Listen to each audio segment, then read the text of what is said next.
Welcome to the Genius Factory. Enjoy the video. You start by installing Zarchiver and granting it storage permissions so it can read and write files.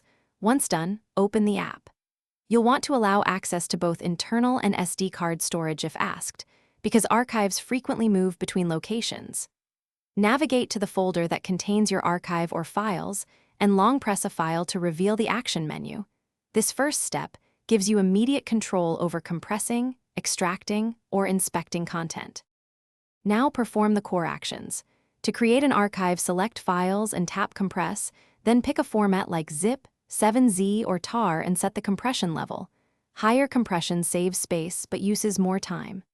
To extract, long press an archive and choose Extract Here or Extract to the control destination. Make sure the chosen path has enough space. If you need security, set a password for encryption, then test the archive by extracting a small file to confirm everything worked properly.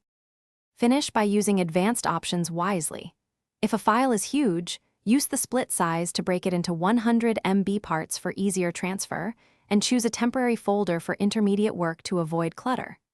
Once operations complete, clear Zarchiver's cache and press refresh so the file list updates, ensuring you see changes.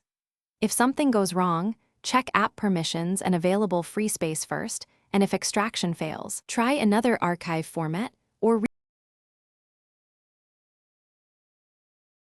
Thanks for watching. If you found this helpful, don't forget to like and subscribe.